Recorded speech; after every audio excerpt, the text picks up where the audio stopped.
अस्सलाम वालेकुम my YouTube family, कैसे हैं आप सब। उम्मीद है आप सब खैरियत से होंगे। तो आज है संडे और हमने सोचा कि आज शरीफे पे ज़रा हाथ साफ़ किया जाए, क्योंकि हम स्कूल चले जाते हैं तो यहाँ पे शरीफे तोड़े जाते हैं और हमको मिलते हैं लेकिन बाद में। तो आज हमने सोचा आज पहले ही तोड़ के इसको जो है पाल में रखना है। जैसे आम पाल में रखे जाते हैं, ऐसी 1 या 2 दिन लगता है इन शरीफों को और ये पक जाते हैं। तो ये हमें शाम को रोज़ मिल जाते हैं खाने को, लेकिन अपने हाथ से तोड़ के रखने में मज़ा ही कुछ और होता है।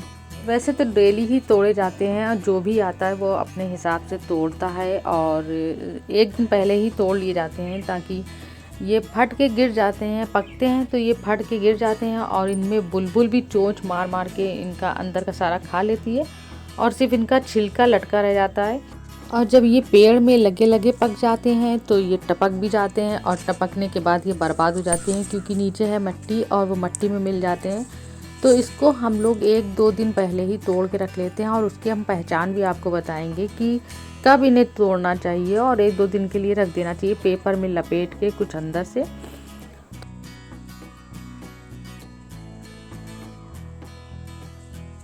तो यहाँ पे देखिए ये एक शरीफा लगा हुआ है और हमने देख लिया है कि ये पकने के काबिल हो चुका है, तो हमने इसको तोड़ लिया। तो ये शरीफे बंदर नहीं खाते हैं, इसलिए ये हमको मिल जाते हैं, लेकिन खाते नहीं हैं वो। लेकिन जो उनकी खसलत है कि चीज़ों को बर्बाद करना, तो वो कच्चे तोड़ के डाल जाते हैं और टूटने से हम लोगों के थोड़े कम हो जाते हैं, क्योंकि वो तोड़ के बर्बाद करके डाल देते हैं। जब पक जाता है तो वो कभी नहीं छूते हैं। हो सकता है इसलिए ना छूते हों कि जब वो खोलेंगे तो उनके हाथ गंदे हो जाएंगे। और मेरे ख़्याल में तो पक्की यही बात है कि वो इसीलिए नहीं खाते पके हुए शरीफे, कि उनके हाथ गंदे हो जाएंगे। और ये होते भी बड़े टिपिकल हैं कि उसमें गूदा कम बीजे इतने ज़्यादा हो जाते हैं कि आप टेंशन में आ जाएं। और इधर मेरे नींबू भी माशाल्लाह फिर से बाहर दिखाने लगे हैं और गुच्छों में आए हैं, माशाल्लाह गुच्छों में।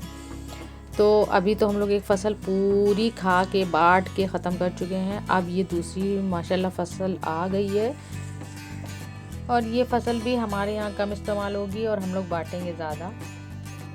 तो अब हम आपको पके शरीफे की पहचान बताते हैं कि जब वो पकने लगता है तो इसमें दरार पड़ जाती है। इनके जो पार्ट्स होते हैं उनके बीच में दरार पड़ जाती है, पार्टीशन सा हो जाता है उसमें। तो उससे हम लोग पहचान जाते हैं कि अब ये शरीफा 1-2 दिन रखने के काबिल हो गया है। तो अब हम इसे लपेट के कागज़ में रख देंगे। कोई पेपर ले लीजिएगा, न्यूज़पेपर, और उसमें हम लोग इसे लपेट के रख देते हैं। वैसे तो हम एक एक पीस अलग अलग रखते हैं, मगर आज हम आपको एक पेपर में 2 पीस लपेट कर दिखाएंगे। तो वो पूरा अच्छी तरह से कवर हो जाना चाहिए, बिल्कुल भी इसमें हवा नहीं जाना चाहिए, और पेपर से बिल्कुल कवर करके, और हमको ऐसी जगह रखना है जहाँ हवा ना जाए। तो अगर इसे गर्मी मिल जाएगी तो ये अच्छी तरह से बहुत जल्दी पक जाता है, बहुत जल्दी ये पकता है। इसको ज़्यादा देर नहीं रखना है, मतलब 2 से ज़्यादा दिन नहीं रखना है। अगर आपने ज़्यादा दिन रख दिया और इसे नहीं देखा तो ये अंदर ही पूरा फैल जाएगा। इतना अच्छा मज़ेदार होता है ये और फैल जाता है पूरा, तो इसलिए आप ज़्यादा दिन नहीं रखिएगा। बस इसके लिए 2 दिन काफ़ी है और 2 दिन के बाद आप इन्हें निकाल लीजिएगा।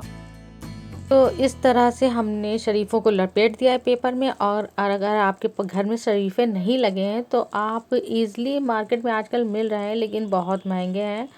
और आप लेकिन उसका मौसम के फलों का मज़ा तो ले ही लीजिए, और एक बार शरीफे को ख़रीद के एक बार टेस्ट करके ज़रूर देखिएगा। और शरीफे बहुत मज़ेदार होते हैं, यकीनन फ़ायदेमंद भी होते हैं। तो जो सीज़नल फ्रूट्स होते हैं उनमें अल्लाह ने भरपूर फ़ायदा रखा है, तो वो कुछ ना कुछ आपके फ़ायदे के लिए ही उन्होंने पैदा की है, अल्लाह मियाँ ने।